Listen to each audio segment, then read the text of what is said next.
what we found was that millennials don't necessarily care that much about living in an urban area. What they care deeply about is living in a community that is dense, that is walkable, that is very attractive, that also has access, many, not all, but what we found from a lot of the research that we did, they're very focused on the outdoors. They're very focused on their connection with sports and outdoor activities. And when you think about what we have in North Georgia, the potential is absolutely there to be attractive for that part and very important part of our workforce.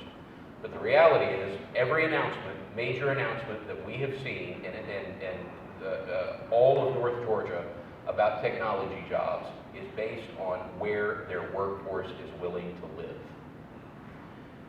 So I can tell you what we are doing in Forsyth County, and I hope certainly that the rest of the region is talking about this and doing this too, and that is doing everything that we can to encourage that kind of development.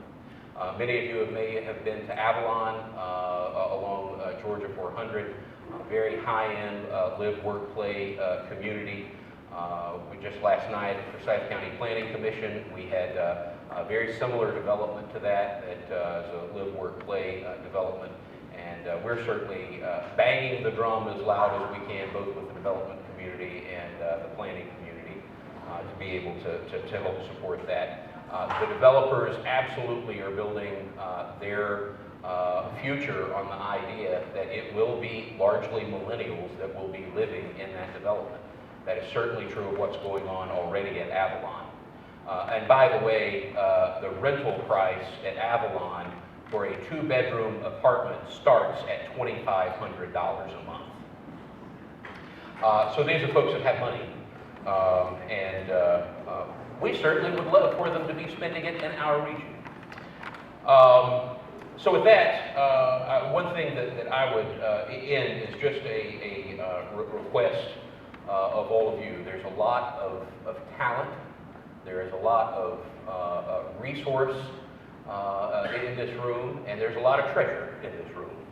And I would ask that you please take the time to think about how you can use those resources that you bring to the table to really help us be as competitive as we can possibly be in the future. At the end of the day, it's truly all about the workforce and folks. What's exciting to me about that is that also that becomes a tide that will lift all boats.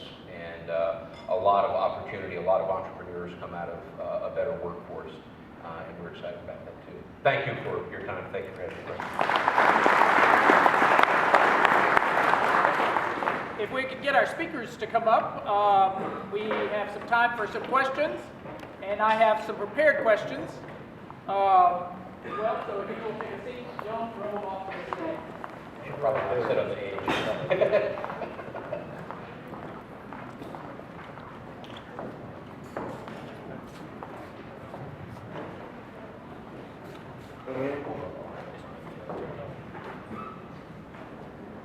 First, give them all a big hand.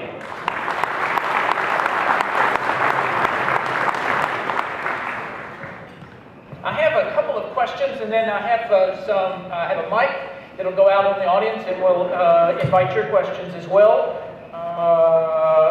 If you don't mind, I have an inquiring mind. Lynn Jackson, is there a break point for healthcare economics?